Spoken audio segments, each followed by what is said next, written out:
We are live. Are we? You're live. Well, we'll see. We probably are, but it doesn't tell me that just yet. Okay. So I'll just do a little dance. Do a little dance because it tells me that now, so I can see. Okay, great. So a massive hi to everyone who has just jumped on, and the fun continues. That's all I can say. That's the best way to describe this, I think, from mine and AJ's point of view. It's the fun and it's the giving and it's the knowledge, and we absolutely couldn't have been able to do any of what we've done in the Superhuman Summit or the Healing Series without incredibly generous humans who have given of their time and their knowledge and their wisdom to share with people. So that includes you this morning, Lucy. So we want to have a massive Superhuman Healing Series welcome to you, whatever that looks like. A big virtual hug, I think that looks like. Catch it. And to say that, you know, there has been so much wisdom shared, but what we were really keen about in regard specifically to the healing series was that we very strongly felt like healing is something that has to occur and has to be embarked upon, not just as a one-stop shop. It's an ongoing, always choose your own adventure. So it's not like you start the healing process now and I'm healed now, so we're all good and let's keep going.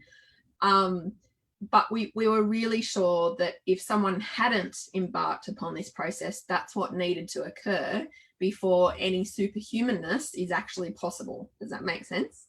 Makes so much sense. Yeah, so we're so excited to have a range of you and your colleagues joining us during this next few weeks. But today, the formal introduction is that Lucy Ellis has her finger in many pies, but the one I'm going to speak about today is she is a hypnotherapist, and she has been doing this for a long time and seen many things and many clients.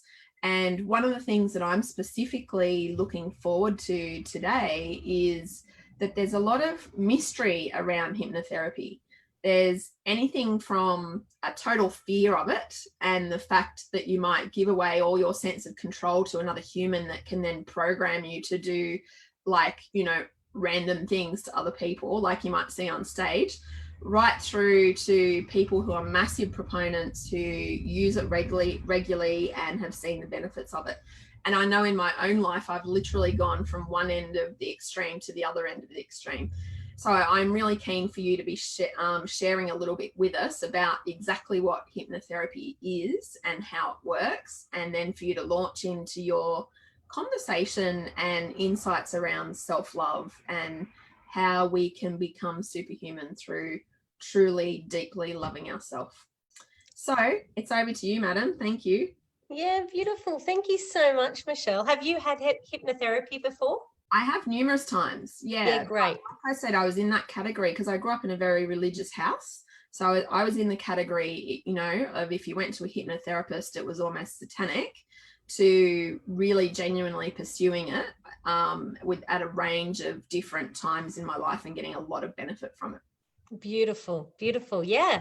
So thank you so much for that very warm introduction and that virtual hug. I can feel it warming me. And thanks so much for this amazing opportunity, actually. It's not so much giving up my time. It's actually how exciting that I get to be part of this. And the energy in this group is really outstanding. So thank you, everybody, as well, for creating that energy. I do need to just give you the heads up that I do have 3 children getting ready for school at the moment, and I'm here on my own with them. So I've given them the shh, I'm on a webinar, I'm going to start live. But if we do hear a couple of bangs and clangs in the background, you'll know why. So hypnotherapy, yes, I've been a hypnotherapist now for 11 years, which makes me feel a little bit old. I started young. That's my answer to that. And yes, so it's great to be able to debunk hypnotherapy, and I didn't actually have a plan to talk about it, actually, but because you've brought it up, I'll debunk what hypnotherapy is, because I think you're right. People do have a lot of people that come to have a session, their first ever session of hypnosis, they, like, you can see their heart beating out of their chest. And then when they leave, they're like, oh, that wasn't so bad. That was actually quite lovely. And I feel really good. And obviously, you're not going to come to a hypnotherapist or go and get some healing done and hope to walk out feeling worse. We want you to be feeling better. And I think we get a bad rap because of what most people have been exposed to is the stage hypnosis, and turning people into chickens and all of that kind of stuff. Yeah. And it looks as though this man, actually I've never seen a lady stage hypnotist, has control over these people. And when he says sleep, everyone just kind of zones out, and then they start a track, and next minute somebody's singing like John Farnham. And that it looks like they've got control, but in actual fact, those people are very hand-picked and they've got a really high suggestibility. I'm one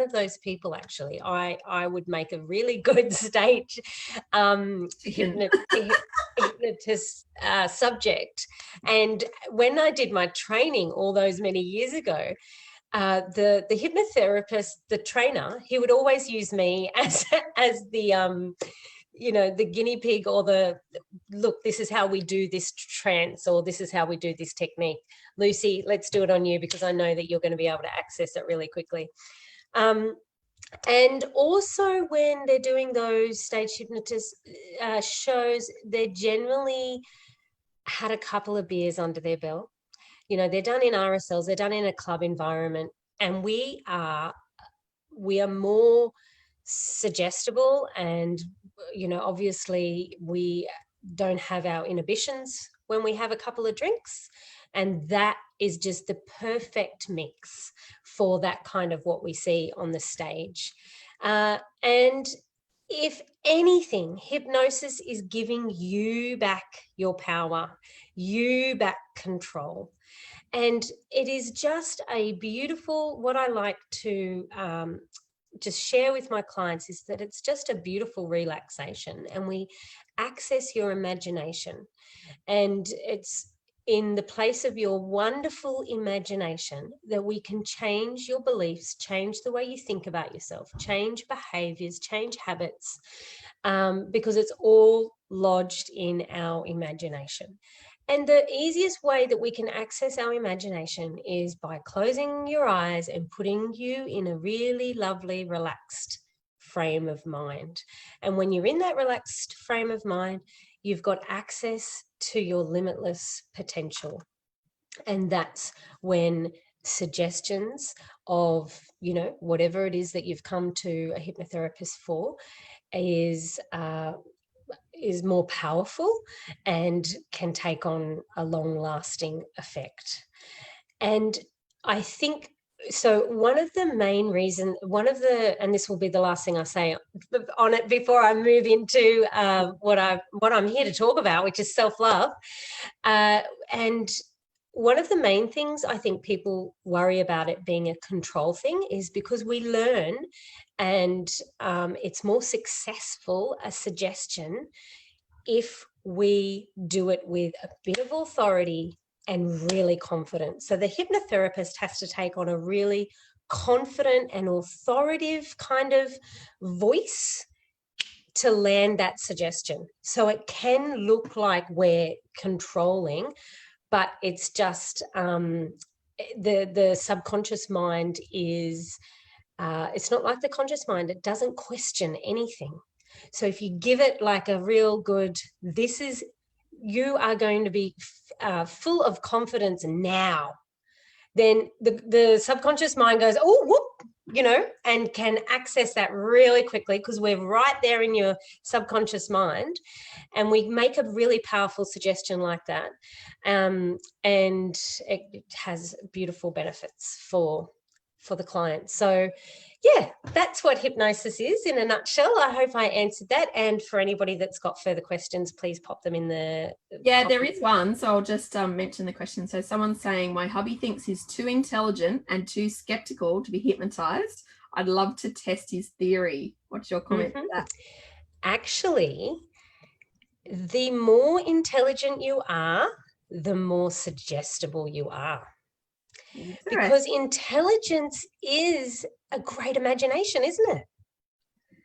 And so if you've got access to that, because it's a cognitive, the way we think, if we have a really big, rich imagination, we can access things, and that creates a higher intelligence. And I love skeptics because generally the skeptics are also highly suggestible as well. So bring it on. There you go. That was Nat who asked that, Nat Hewitt. Yeah. Then your husband, Lucy, Nat. Yeah, exactly. And I think it gives people a little boost of confidence when they go, well, I am intelligent, so I am going to be suggestible. And you know what? I think there's a lot of intelligence, a lot of skepticism about things that people are clueless about. Like, that's what interests me, is it's really easy for you to be skeptical about something you've never tried before, or about something that you can just poo-hoo from a distance. But when you actually embody it, try it out, give it a go, it can be a very, very different story. And that's what I find. A lot of skepticism is actually ignorance. It's not even intelligent. Yeah, exactly. I know. You don't knock it until you try it, right? Yeah, exactly. Yeah. Go for it. Tell us all about self-love. Yeah, okay. So over the years of being a hypnotherapist, I've seen many people, and over some time, I've started to realize that if we could just help people to love themselves, then all of these problems would be eradicated. And the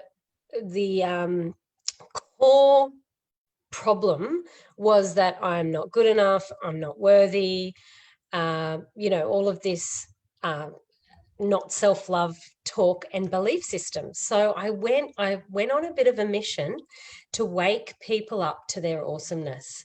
And I've created a program, and now I just fully step into that space when I am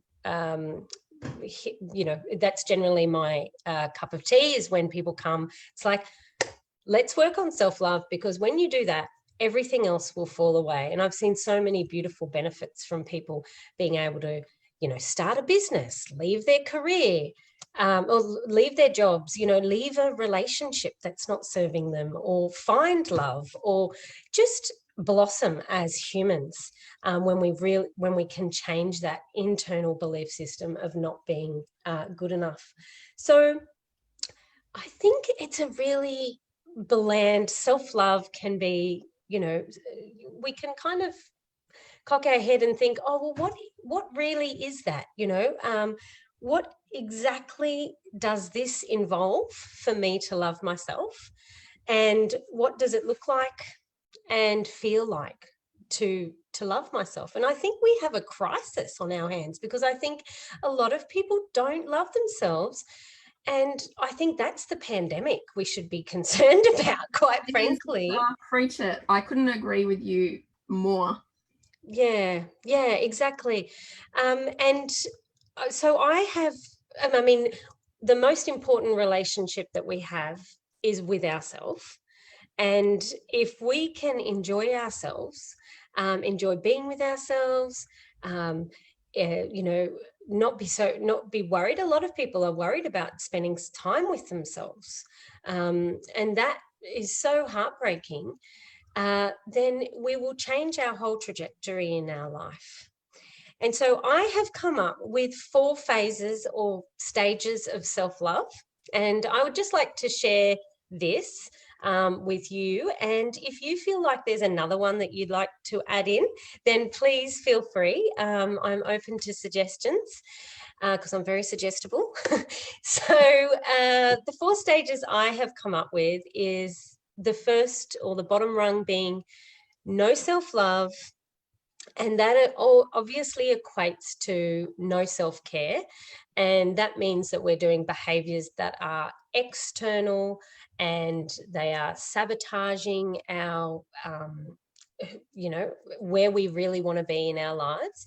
And so this is behaviors like, drinking, smoking, gambling, they're obviously the big ones, but then there's endless Facebook scrolling, or there's endless Netflix watching, just things that take us away from ourselves. And I don't really believe that anybody watching this would be in this phase of self-love, because if you're interested in healing and you're on this healing summit, definitely you have some awareness and you're taking some steps to love yourself. And people in that stage probably are not ready to reach out, and they wouldn't be even coming to my office. But one thing that I do see is the next stage of self-love, and that is no self-love, but a want and a hustle to be different. They want so much for that change. And this is generally somebody that is all or nothing. So they'll go, right, that's it, I'm going to lose weight or whatever. And they'll go on this strict diet and they'll change a couple of things, and then they'll fall off the wagon and just be, in the all or nothing stage, and so these people are wonderful to work with, because it's when we can shine the light on themselves, we can make some really great changes from this stage. And then the third stage I have is still maybe working on our self-love, but the self-care aspect is like a to-do list. Like, I have been told that to love myself or to take self-care is to eat well, exercise every day, get a good sleep hygiene happening, like the perfectionist kind of, and the ticking of the boxes. Okay, I'm doing that, I'm doing that, I'm doing that, I'm doing that, but no genuine dropping into the body and going, this is me, and what do I feel like today? What's important for me today? This is more the checking the boxes and the maybe perfectionist kind of personality, which has a sense of the internal belief system of perhaps a perfectionist might be that I'm not good enough, so I have to wear a mask of I am good enough. And that is the disconnect with ourselves. And then the one that I aim to get all of my clients to enjoy is the phase 4, which is genuine self-love and deep self-care. And the self-care means that when they do these actions for themselves that bring them closer to themselves, not away from themselves, turning towards ourselves and being with whatever is in that moment, showing up for ourselves. That is, what I continue to work on a daily basis. And like Michelle said, we don't just get to the top of the summit, the healing summit, and go put the flag in the top and go, done. My work here is done. No, we've got another mountain to climb and another mountain to climb. And it's a continual thing. So they're my 4 stages of self-love. I wonder if you can see any gaps in there, and feel free to comment on something else that you may have noticed. So I'm going to be talking about self-love from the point of view of a hypnotherapist, obviously. And when we work with people, we basically working on how people are feeling, how people are behaving, and how people think. You come to a hypnotherapist if you want to change the way you feel, the way you behave, or the way you think. And it's important for you to know that our thoughts create our emotion, which creates our behavior. So everything starts with a thought. And the thought the thought becomes activated by an emotion that we have around that thought. And then, either it's a high vibration thought or a low vibration thought. And that will then bleed out to how we behave and how we show up in our life. And so as a hypnotherapist, we start with the way we think. If we can look at the way we think about our life, then that will change the way we feel, which will then give us the behaviors that we want in our life. And this can sometimes come as quite a shock, because a lot of people will say to me, I'm anxious, I have these panic attacks, and I'm feeling fine. I'm really feeling fine. And then all of a sudden I'm having a panic attack. And I'm like, well, what were you thinking about when you started having, I don't know. And, that's just a simple awareness that the panic attack just doesn't come from nowhere. It comes from a thought, a scared thought that you have, that then we only can activate that thought through latching onto it like an emotion, with our emotion. And that's where the emotion activates it.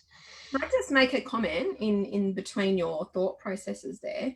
I see a lot of people who very much underestimate the role that their thinking has in their life in general. Mm-hmm. So in other words, they will attribute a whole series of things to external people, external situations, external things, rather than actually going, wow, that's what I was thinking at the time. That's why I created my own panic attack. Wow, I wonder why I needed to create my own panic attack. So it's like that reflective process of owning their own thinking is even difficult for them to get to. That's so true. Yeah. Yeah. Oh, absolutely. Yes. I see that a lot, that people aren't even aware that they're thinking. And I mean, we obviously have lots of thoughts, and we can't be aware of all of our thoughts, but there can be a real lack of awareness of how we're actually, I feel like it's a bit zombie-like. We just go through life without being aware of what our thoughts are about our life or about ourselves.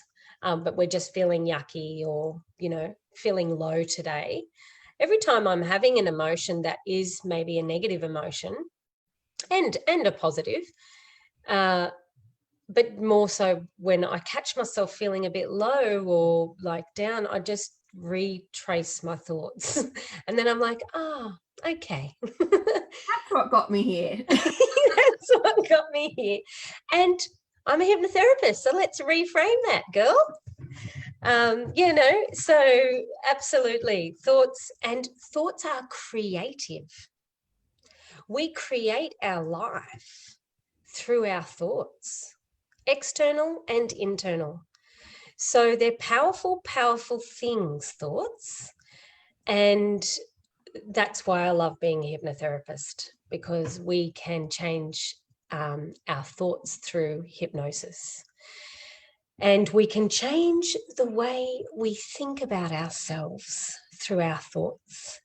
And one of the most beautiful things that I like to share with people, and sometimes it's a bit too big for people to really wrap their heads around or take on, but I like to plant seeds of hugeness, and maybe one day, it'll sink in and grow.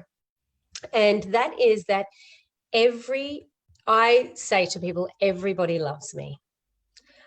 Everybody loves me, and everybody loves you, because one of the biggest, ugliest, dirtiest thoughts we have is that people are judging me, and worried about what people think of me.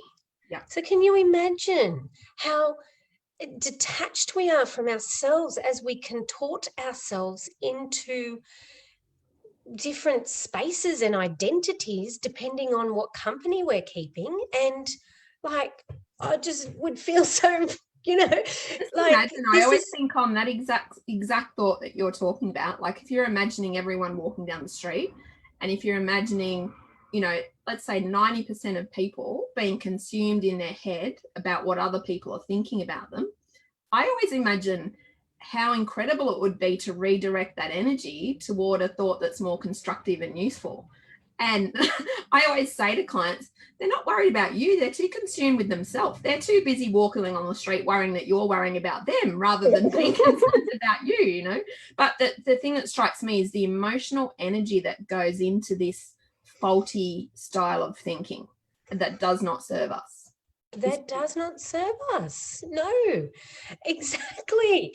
And yet you become magnetic when you show up in the world, when you are full of self-love, when you just know that I can show up and I can be my authentic self, then that is really when you become magnetic and people are actually attracted to you and do actually think great things about you. Not that we should even care about what other people think, but while we're trying to contort ourselves and be different identities in different spaces and, go over and over conversations that we had, and should I have said that, and oh my goodness, did I look this way, and why did I say that? And like you said, just a huge waste of energy. Like, I could have probably done this talk better, but am I going to get off and beat myself up about it?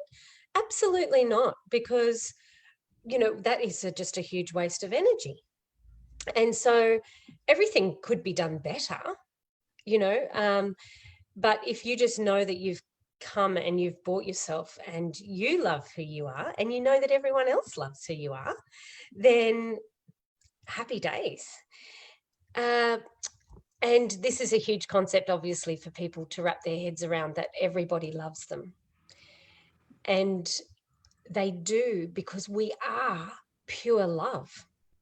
At the very source of who we are, to a soul level, we are pure divine love. And it doesn't matter how you even came into this physical form. Whether you don't have a great relationship with your parents or you feel unlovable, that is a physical, in this world, problem. But to your source and who you are, it's just pure love. And so I have a health center, and we have some energy healers in the center, and that they do Reiki. So, and just the other day I was talking to two of them, and they said that doesn't matter what a client comes in with, anger, resentment, sadness, when they get them on the table, they feel the love, that source of love from everybody shining. And I could almost tear up just thinking about that, because we are, and we complicate it by our thinking that we're not lovable or good enough. And even if, and what I like to also just end with, everybody loves me and everybody loves you. But even if people acting like they don't love you, they do love you. They just don't know it yet. That's my. You gotta love a reframe. Exactly. They just don't know it yet. Do you mind, on this topic of conversation, do you mind just addressing for me a bit of a query, which is, how, okay, we're running a healing summit and we're talking about all these different methods and ways to heal, and yet we're pure love. So in fact, we're perfect. So in fact, we don't need healing. So do you just want to comment on that? I know I've kind of handed you a bit of a bombshell, but do you want to just comment on the dichotomy of that? I know, right? Well, you know, in this life and it's generally speaking, the healing that we do is based around this life's pain and suffering, isn't it? You know, the pain and the suffering that we've had in this life is why we go to healing in the first place, and to be able to access perhaps our source of pure divine love. You know, it doesn't come easy for everybody to know that and to feel that and to be reminded of that. We're not reminded of that on a daily basis. So that's what happens, I suppose, with your healing, is being able to go back to, you know, connecting with who you are as an adult and healing that child wound in this, what you've experienced in this life. We forget where we've come from. We forget that we are pure love. And that's why when you go to healing, you get little reminders of that. That's why it's beautiful. But yes, you're right. But it's almost like the visual that I have in my mind is, you know, if you imagine us all as pure human potential, which could be this big gold ball or something, which is true love and everything you're talking about. Some of us have had that covered up. And the way I kind of think of healing is we're uncovering that so that we can actually see that. And so our true essence can shine. So true. Yeah, absolutely. And it gets covered up through life experience and pain and suffering in this lifetime, which makes it hard to get to access, isn't it? If we're just, and imagine what that does to our thoughts when we have pain and suffering. It just consumes us. Someone's just saying in the chat, we need to get out of our own way first, I think. Yeah, I couldn't agree more. Yeah, totally. Yeah, get away from those thoughts that are, you know, blocking us. Yeah. Just so you know, people are loving it in the conversation. Someone's made a comment, energy cannot be created nor destroyed, but it might as well be used for good, pure love. Oh, and that's someone else is saying, if only we taught this in schools, what a magical thought. So yeah, some great comments on the Facebook. I just got shivers hearing that last one all through my body. Yeah, exactly. This is what's important. And sometimes I think, you know, it's the human conditioning and it's the way we've been brought up, and the good enough cycle happens kind of, you know, possibly starts to happen at school. When, you know, if you look at a preschool aged child, they are free. They are so free and open, and they're just sponges. And then we go and put them into an institution that pops them in a box and marks them and really tells them that they're not good enough. Yeah. And then, so that's a whole nother story. That is a whole nother story. What an interesting diversion nonetheless. Yeah. Yes, but I do have a couple of, because self-love can be fun. So I've just got a couple of suggestions here on how we can, you know, change the way we think about ourselves. Beautiful. Bring them on. Yeah. So the first thing that I really believe is important for genuine self-love and to come back to that pure essence of love is to be with ourselves. So to spend time with our innate wisdom that we have, and also not blaming schools, because schools get a bad rap for everything. But I think we are taught to always be external when we go to school. Like we go and get knowledge, the teachers know better, and then we get a job and we have a boss and we get in their box as well, and everything is external. And yet we've been turned away from ourselves. And so coming back to our internal wisdom, our innate wisdom, helps us tremendously show up in life. And this is where the awesomeness is inside. And this is where you can wake up to how utterly awesome you are. And there's several, you can have a hypnotherapy audio that, directs you to your internal wisdom. You can just, to close your eyes and take a couple of nice big deep breaths and just get used to just being with. If you don't have a regular meditation practice that you're doing this, you would know, for those of you who do have a regular meditation practice, you would know that how beautiful your wisdom is, because you'd be able to you do access that through meditation. That's what it is.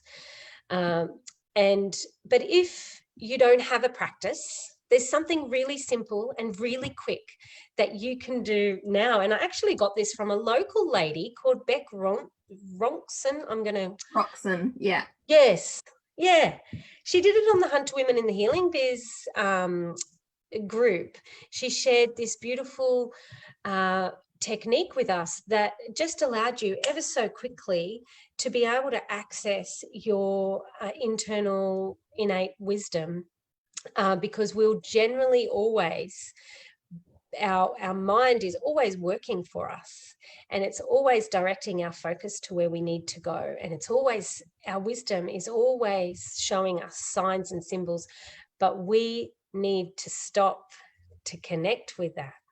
And so this really quick exercise is that you can have a problem or maybe a decision that you need to make, and you can just simply close your eyes with that question that you have for yourself and just sit with it for a little bit, take a couple of nice big deep breaths in. And then the technique is to, when you are ready, open your eyes the slightest bit, tiny little slit, and the first thing that you are drawn to, the first color, the first movement that you're drawn to, is what you need to, is where your wisdom is guiding you. And, and then you look at that thing, you observe whatever it is, you observe the color, you observe the texture, and that's a message.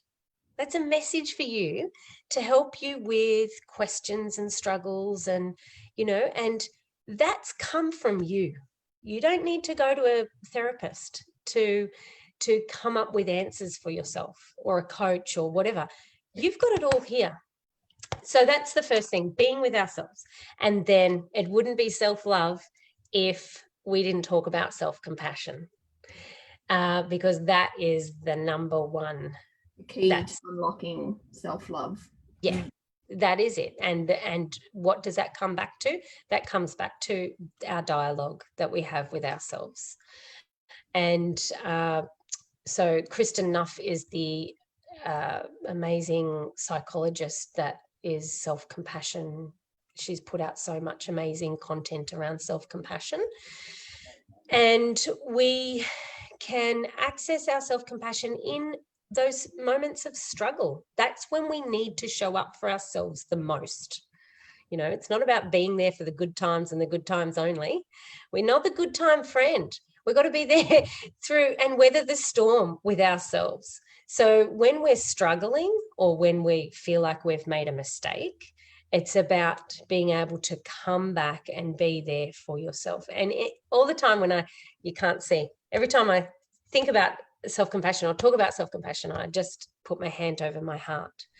And Kristen Nuff has brought out these 3 statements for those moments where you're struggling. And when you catch yourself struggling, or you notice, oh, I'm not feeling so great, where have my thoughts gone? What am I criticizing myself for? Okay, so I feel like I did a crappy job there. Now come back to acknowledging. So the 3 things are acknowledging that this is a time of struggle, going, okay, yeah, I'm feeling like I'm struggling. The second thing is to also acknowledge that this is a human experience. I'm having a human experience, and struggle is part of that. And the beautiful Brene Brown says that we are all hardwired for struggle. And we, just as much as we can enjoy the bliss and the happiness, we have to also know that struggle is part of our existence as well. And then when we make it human, it connects us, doesn't it? It connects us with being a human and all the trillions of humans that we share the planet with. Everyone has moments of struggle. And then we give ourselves love in that moment. We show up for ourselves with self-compassion, and we say things like, I like to call myself sweetheart. I say, oh, sweetheart, yeah, I can see that you're really struggling. I can feel that you're really struggling. I'm sorry. And that's all that's needed. And then you feel a little warm. You feel that nurturing for yourself, and then you're comforted and secure in it's okay to be struggling. Yeah. And I think you've really beautifully described the conversation that can happen internally to build your own trust in yourself as a human being as well. Because I think on your spectrum, you could almost spot the amount of trust you have versus the amount of suspicion you have in exactly the same continuum. And I see that a lot with clients where they just fundamentally don't trust their own judgment. They may or may not even know that that's happening or that's the case, but that's like the essence from where it's coming from. Yeah, that's so true. Yeah, and generally that can come, the lack of trust that they have in themselves generally has been a pattern that's happened, with their connection with their parents, perhaps, that they needed their parents at some stage of their life and they weren't there, so then they can't trust others, so then they can't trust themselves. And and the pattern, and their relationships around them are a challenge, but they don't realize that they're the person that's possible to resolve all that. So someone's got a very specific question. Are you happy to take a couple of questions now? Yeah. Do you have more you wanted to cover? Because if you did, just finish it. I just have a really fun thing to do at the end, okay. But I'm happy. No, well, we'll leave that to the end and we'll do a couple of questions. So someone's got a question here saying, what about when people are finding it hard to be alone with their feelings? And as an example of that, they're talking about their clients. I'm going to talk about one of my clients who for the last 2 years has had a goal. He's a CEO and he's had a goal to take himself on a retreat where it's just him there and no one else. And he schedules it in his calendar just like anything else, except with the other things he does them. With this one, he finds some kind of an excuse or some kind of other person to go with him, and time after time after time, he wiggles out of being by himself with his own feelings. Do you want to comment on that? Yeah, it's one of the hardest things people can do is to be with their own. It's really scary. It can be really scary for people. And this is why that beautiful self-compassion technique is wonderful in these times when we can be with ourselves in struggle and go, it's okay. It's okay that I'm feeling this way. It's okay that I'm having these thoughts. I'm okay. We have to nurture ourselves. And that is, I think, the struggle. We don't trust ourselves. And it's getting back to that trust as well. But if to be with whatever is showing up. And you know what? The most interesting thing is I do wonder why people are scared of their emotions. I do wonder why people are scared of being with themselves. I don't understand it. Actually, right, when you think about it. They're walking around with themselves all the time. Yeah. I don't understand it because I've probably, not experienced it, because I mean, I sit with people in pain and suffering all day, every day, and I think it's beautiful, actually. We have to get used to being vulnerable. And I think often people don't forget that you have to feel deeply the pain, the shame, the anger in order to be able to access the love, the joy, and the laughter. And that's another thing that Brene Brown talks about. You can't access one form of affect without accessing the other form of affect. So if you want to feel the positive emotions, you need to be able to feel, and I'm not even going to call them negative emotions, but you need to be able to feel the whole spectrum, is what she talks about. Oh, absolutely. Yeah, that's so important in order. And then the deeper we go and feel those deep feelings, is the higher we can go with the high feelings as well, Yeah.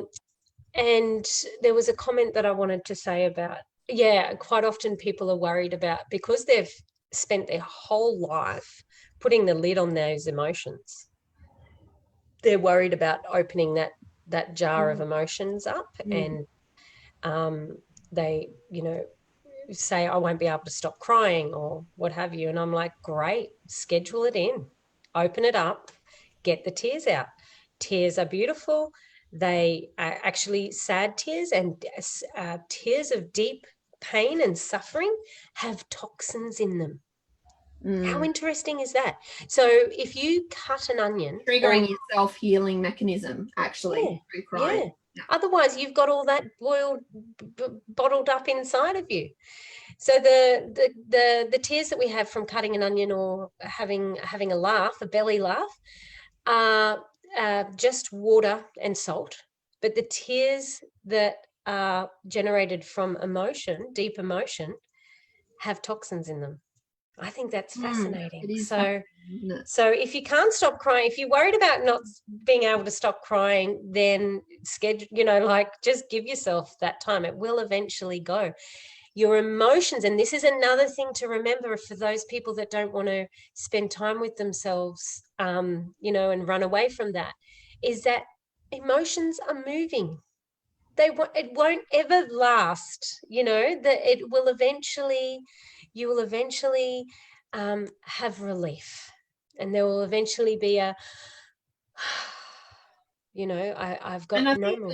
I think that one of the arts of self-love and becoming superhuman is having that trust in yourself to know that one moment will turn into the next moment, will turn into the next moment, and also to have the awareness that anytime you're feeling an emotion, you have a choice as to how you want to deal with that emotion. So to make sure you've got a really healthy toolkit of ways that you can sit with that emotion, if that makes sense, rather than running away. Because the other thing that happens is a lot of avoidance, right? Well, in theory, avoiding pain, which creates more pain. So I think that element of knowing how to sit, how to be, and how to deal is so important in this conversation. So someone else had another question, which was, can hypnotherapy be abused or manipulated? Yeah. There has been some stories in the past of people abusing their skills as a hypnotherapist, sadly. But I feel any kind of, to me, that's just like any professional. You can go to a physio and that could be a negative experience. You could go to a hairdresser and that could be. So I don't see that hypnotherapy is any different. No. Except that it is a tool that can be used for good or evil. Probably. Absolutely. And also, that's exactly right. Yeah, that answers it in a nutshell. Yes. Okay, I'm just going to jump on. Oh, someone's saying that they love the concept of being confident in ourselves. Yeah, I have a friend who says to me, stay proud, strong, and confident. Good. Yeah, that's a good friend. And just lots of people saying that they've enjoyed it. So what was the wrap-up thing? I just wanted to do a quick exercise, a fun exercise, because self-love can be really fun. It's not all about those deep emotions. No. Yeah. But we can activate our courage and our confidence. And it's just a really quick, I know that we're getting to the end of the hour, but it's just a really quick little visualization that we're going to do. And then we're going to have some fun after that, and then we finish. Yep. And so if you can just close your eyes and take a good couple of nice big deep breaths in, and a nice sigh, and slow lazy exhales out. And in your mind, take yourself back to a time in your life where you felt amazing. Confident, happy, joyful. Take yourself back to a memory, a time in your life where you were ecstatic. And feel into this memory. Run the memory through your mind and experience the joy and feel what you felt in that moment like it's happening for you again.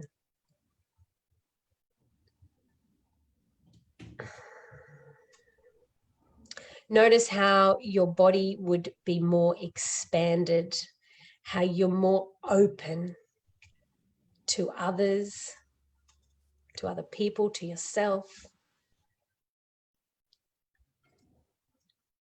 to life.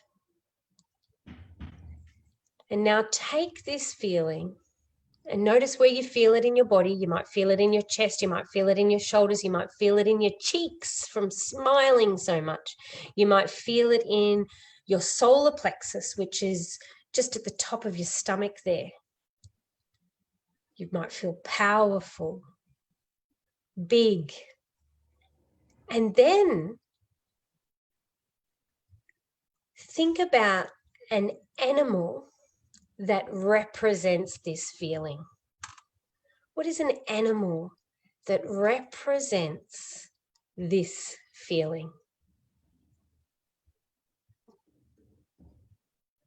And once you have your animal, you may go ahead and open your eyes and come back to the room.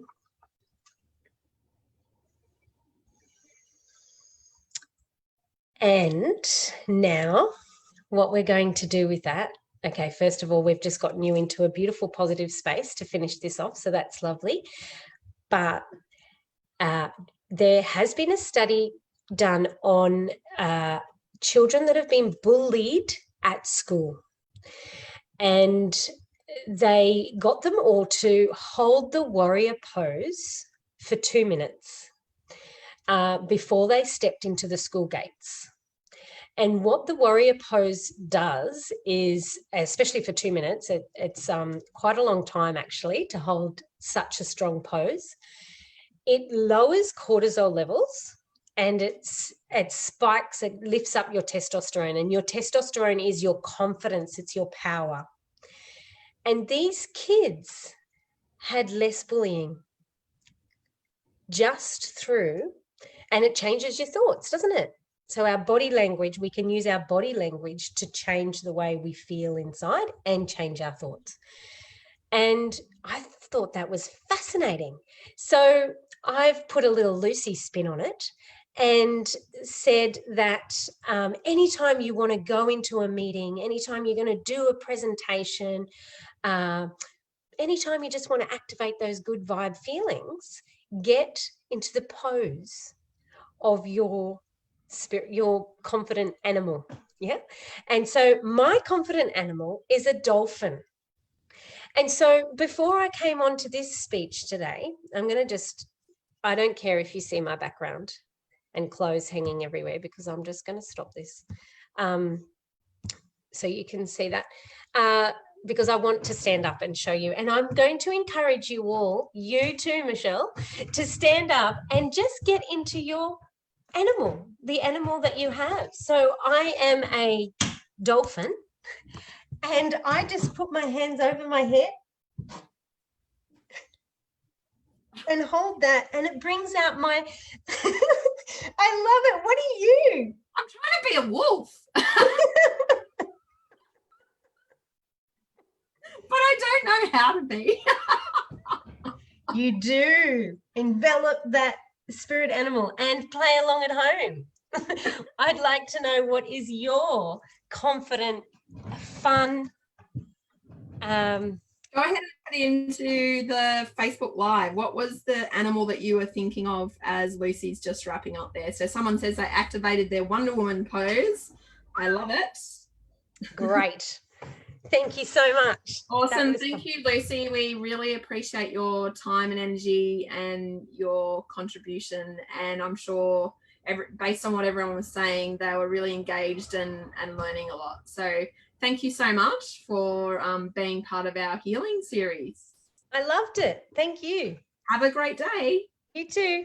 Bye. Thanks, everybody. Bye.